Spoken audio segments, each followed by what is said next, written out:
The oil stain was the shape of a man's hand.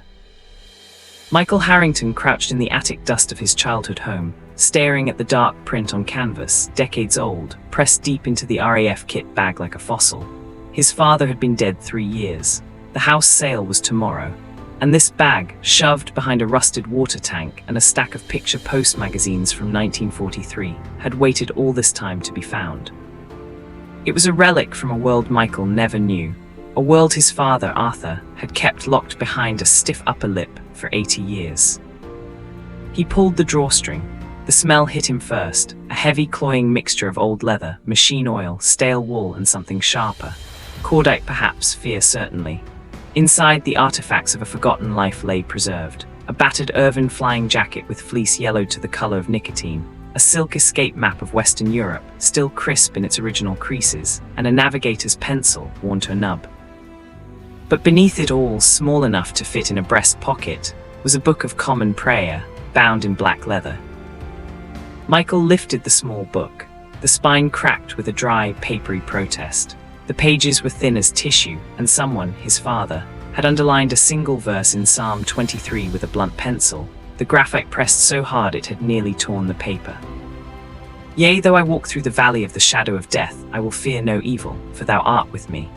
In the margin, a shaky, hurried hand had scribbled, 14th Feb 1945, Berlin, third time lucky. A.H. Arthur Harrington, Flight Lieutenant, Navigator, 101 Squadron Bomber Command. Michael's hand trembled. He had never known his father flew operations over Berlin. The old man never spoke of the war, not once. He just carried the silences, the night terrors, and the way he flinched at fireworks every November like a man shielding himself from a blast. Michael pressed his thumb to the underlined verse, and as the attic dust danced in a shaft of pale sunlight, the world began to tilt. The cold hit first, a brutal, dry cold that bit into his lungs. Then the noise, a tectonic, bone-shaking roar. Michael was no longer in the attic. He was crouching in a cramped, vibrating metal tube lit by a single dim orange bulb. The stench was overwhelming, high-octane petrol, sweat, and the metallic tang of liquid oxygen. The 4 Rolls-Royce Merlin engines outside the fuselage were screaming, shaking the very marrow of his bones. His breath misted in the freezing air, each exhalation crystallizing instantly at -30 degrees Celsius. He looked down. His hands, no, Arthur's hands, were gloved in thick leather, holding a navigation chart pinned to a fold-out wooden table. A pencil dangled from a cord around his wrist. The chart showed a jagged red route, Ludford Magna to Berlin. Black crosses marked the heavy flak zones. Red circles marked the searchlight batteries. A voice crackled over the intercom, clipped and dry, a classic British baritone. Nav, this is Skipper. ETA to enemy coast. Arthur's voice, Michael's father's voice, came out of Michael's throat, automatic and professional. 12 minutes, Skipper. Turn starboard 3 degrees in 2 minutes. New heading 097. Roger, Nav, keep us honest. The voice belonged to squadron leader Peter Ashford, a 24-year-old who handled a 30-ton Lancaster bomber like a toy. Michael, feeling through Arthur, checked his watch. 21:48 hours. They were 2 hours into the operation.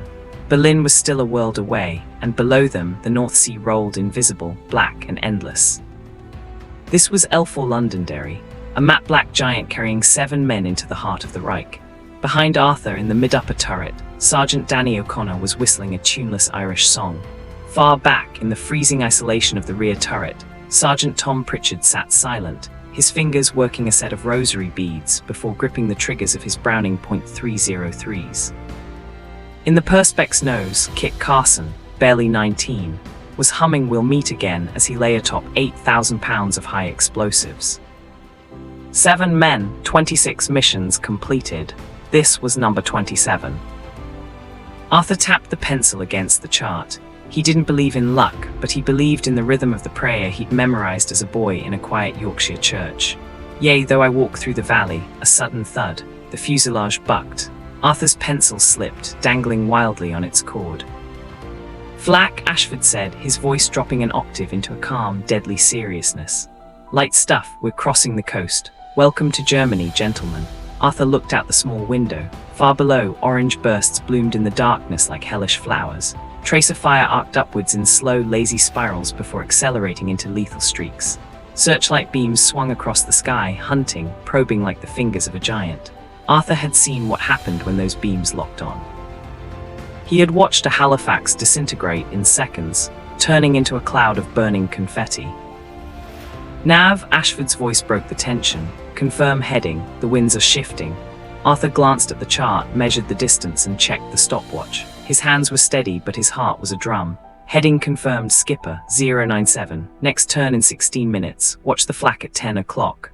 The flak grew heavier. Each near miss felt like a physical kick to the chest. The airframe groaned under the pressure. Somewhere to their port side, a brief, brilliant white flash illuminated the cockpit. Another bomber gone. No parachutes, just 7 more names for the casualty lists. Arthur looked back at the chart and made a small correction. The prayer book in his breast pocket felt heavy, a silent weight against his ribs. He didn't know if God was in the sky tonight, but he knew the mathematics of navigation were his only way home. Skipper, Nav, correcting for drift. Stay steady, we're entering the main belt. The hunt had begun. The night was no longer black, it was a bruised purple, lit by the rhythmic, terrifying pulse of the German flak batteries. Arthur Harrington sat hunched over his charts, the vibration of the 3,000 horses in the Merlin engines humming through his seat. Every 10 seconds, a shell exploded close enough to rattle the navigation table, but he didn't look up. In Bomber Command, if you looked at the sky, you saw the ghosts of the men who didn't make it. You looked at the math instead. Maths was the only thing that didn't lie. Nav, this is Skipper, we're losing the bomber stream. The wind is pushing us north. Get us back in line or we're sitting ducks for the night fighters. Ashford's voice was as calm as a man ordering a pint at a pub, but Arthur knew the stakes. A lone Lancaster was a death sentence. Roger, Skipper, new heading 085. Turn starboard now, Arthur replied. His fingers flying across the slide rule. He felt the massive aircraft bank, the wings groaning under the weight of the fuel and the 8,000-pound cookie blockbuster in the belly. He reached into his breast pocket, feeling the leather edge of the prayer book. Yea, though I walk through the valley of the shadow of death. He wasn't praying for a miracle, he was praying for accuracy. Suddenly, the intercom crackled with a sound that made every man's blood turn to ice. It wasn't the flak, it was Danny from the mid-upper turret. Skipper, fighter, port quarter high, it's a Junkers 88, he's got our scent. The world compressed in an instant. The Ju-88 was the phantom of the German night, sleek, fast, and equipped with Schrage music upward-firing cannons. If he got underneath them, it was over. Corkscrew port now, Ashford screamed. Arthur's stomach hit his throat as the 30-ton bomber plummeted. Ashford threw the Lancaster into a violent, diving turn to the left. The G-forces pinned Arthur to his seat, his chart sliding off the table, his pencil snapping its cord. Outside the window, the stars spun in a mad, dizzying dance. Then, the hammering began. Crack, crack, crack, crack. Cannon shells ripped through the port side of the fuselage like a giant saw. Arthur heard the shriek of tearing aluminium and the explosive pop of hydraulic lines.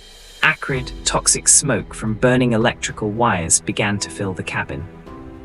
He's coming round for another go, Tom shouted from the rear turret. Starboard quarter low, Danny, can you see him? I've got him, opening fire. Danny's twin Brownings began to chatter, a deafening roar that shook the entire airframe. Orange tracer fire streaked into the darkness, a desperate reaching for the German Predator. Another jolt, this one was worse. A shell hit the tail section with a sickening, wet thud. The Lancaster yawed violently to the left, the rudder pedals fighting Ashford's boots. Tom, respond, Ashford barked over the intercom. Silence. Tom, do you read me? Give us a status. Nothing but the static of the intercom and the distant, uneven roar of the engines. Arthur's heart hammered against his ribs. The rear turret was the loneliest place on Earth, and right now it was a black hole. Nav, go back there, Ashford ordered, his voice tight. Check on him, now. Arthur unclipped his oxygen laid, breathing in the thin, freezing air of the cabin. He grabbed a portable oxygen bottle and began the crawl. The fuselage was a wreck. Cables hung like intestines from the ceiling. Green hydraulic fluid was sprayed across the floor like blood. He reached the rear spar, ducking low, and peered into the darkness of the tail. The rear turret was shattered. The perspex was gone, replaced by a howling, freezing gale of 200-mile-per-hour wind. And there sat Tom Pritchard. He looked like he was sleeping, his head slumped against his chest, his hands still near the triggers of his guns. Arthur pulled off his glove and pressed 2 fingers to Tom's neck. The skin was already turning as cold as the metal around him. No pulse. A single, clean shrapnel hole had found his temple. Tom, the man with 2 boys in Cardiff and a rosary in his pocket, was gone. Arthur felt a surge of hot, raw grief, but there was no room for it in a Lancaster. He reached out, gently closed Tom's eyes, and whispered the only thing that felt right. "Rest easy, Tom, we've got the watch." He crawled back to the cockpit, his lungs burning. He plugged into the intercom, his voice a ghost of itself. "Skipper, Tom's dead, he's gone." A long, heavy silence followed. It was the silence of men who had just lost a brother. Then Ashford spoke. "Understood, God rest his soul. Arthur, get back to your station. We're 10 minutes from the target. We can't turn back now. We do this for Tom." Arthur looked at his chart. They were alone.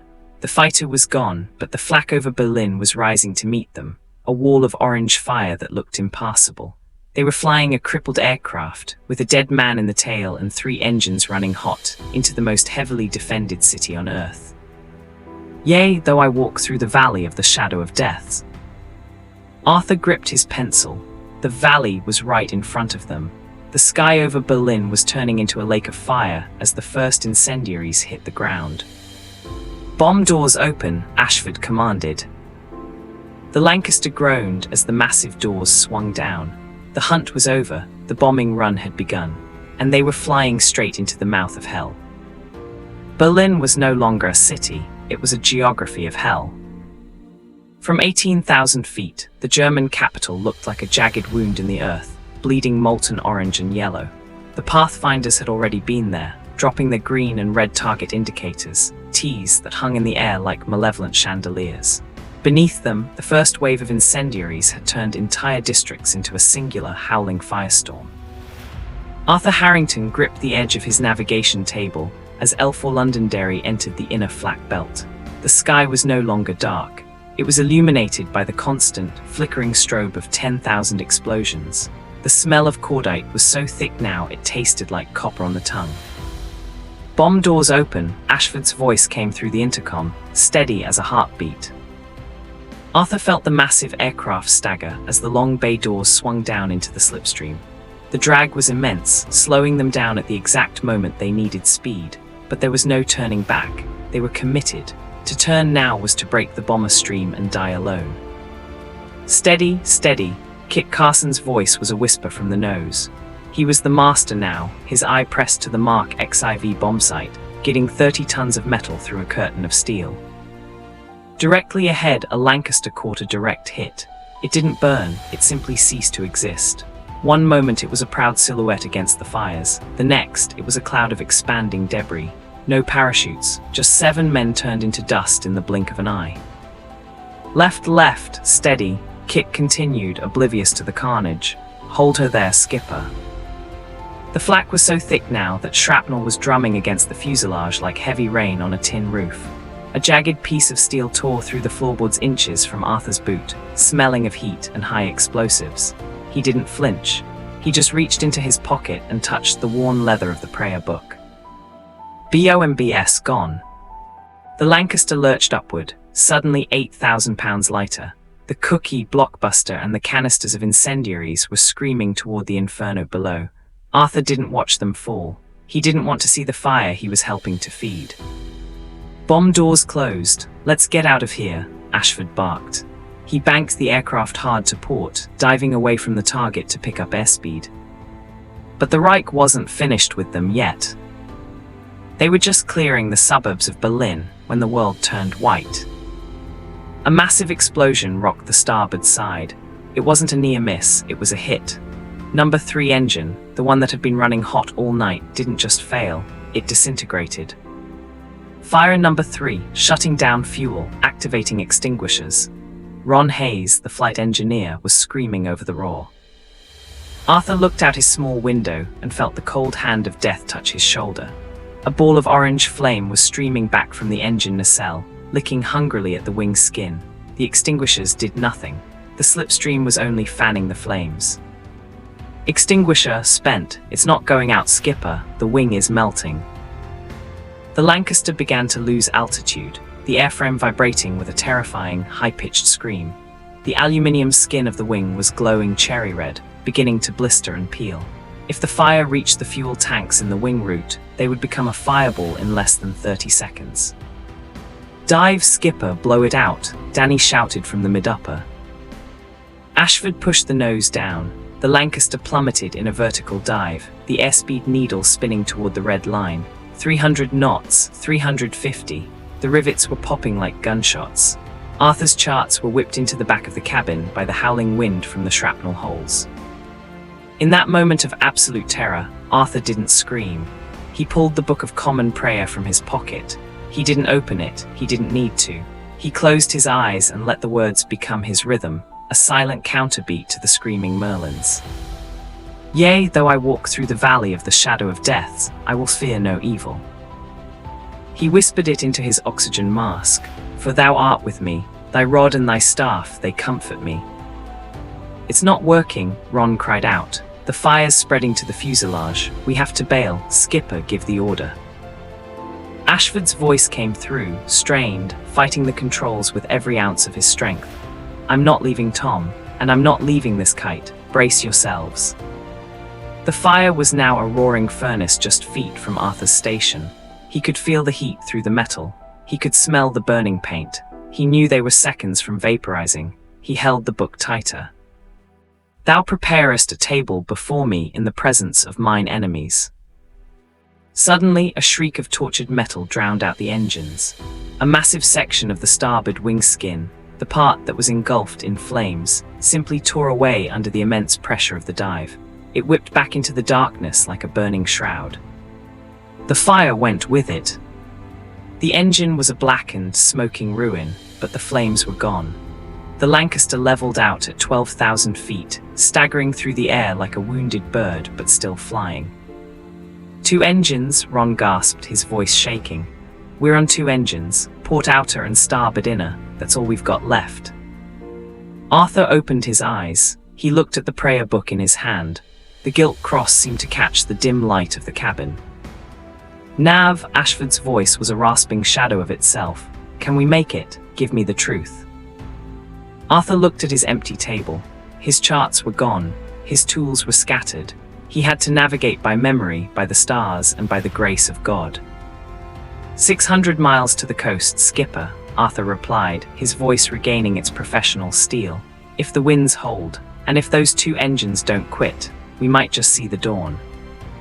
But the North Sea was waiting, and the fuel gauges were dropping towards zero.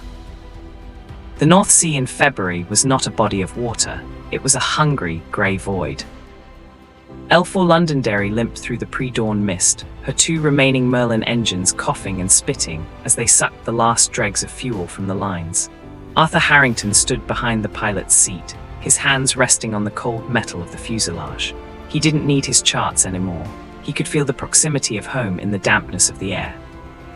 "Skip," Ron Hayes whispered, his voice cracking with exhaustion. "Port outer is sucking air. We've got maybe 4 minutes of power left. We aren't going to make Ludford Magna." Ashford's face was a mask of grey stone. "I know, Ron, we aren't looking for the base. We're looking for a strip of sand." "Arthur, how far?" 6 miles to the Norfolk coast, skipper," Arthur replied. "If we drop the landing gear now, the drag will pull us into the drink. We have to go in wheels up." Suddenly the mist parted. There, as if painted by a divine hand, was the coastline. A pale line of Lancaster beach, silver under the rising sun. "Brace, brace, brace," Ashford bellowed.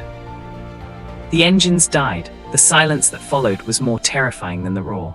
The only sound was the whistling of the wind through the shrapnel holes and the groaning of the airframe as it surrendered to gravity. They hit the beach at 110 knots. The belly of the Lancaster tore into the wet sand, a scream of tortured metal that seemed to last an eternity. Sparks showered the cabin, and then, abruptly, everything stopped. They were alive. Arthur unclipped his harness. He didn't move toward the door. He walked back to the shattered rear turret. He reached into his pocket, pulled out the Book of Common Prayer, and placed it gently on Tom Pritchard's chest. "Third time lucky, Tom," Arthur whispered, his voice thick with tears. "You're home, we're all home." Michael Harrington stood in the attic, the sunlight now hitting the dusty floorboards at a sharp angle. The portal had closed, but the smell of cordite and the vibration of the merlins still lingered in his soul. He understood now, the night terrors, the stiff upper lip, the way his father would sit in the garden for hours, staring at the sky. It wasn't that he was being distant, he was just still navigating. He was still guide 7 men through the dark, waiting for the fuel to run out. Michael picked up the small book. He saw the note again, 3rd time lucky. His father hadn't just survived a mission, he had survived the weight of the world. He didn't sell the house. Instead, he took the kit bag and the prayer book to the local museum. As he handed them to the curator, he felt a weight lift from his own shoulders, a weight he hadn't known he was carrying. "My father was a navigator," Michael said, his voice steady. "He found the way home, even when there was no light left to see by." As he walked out into the cool English morning, Michael looked up. The sky was blue, clear and peaceful. And for the first time in his life, when he heard the distant hum of a plane, he didn't feel a pang of worry. He felt a prayer.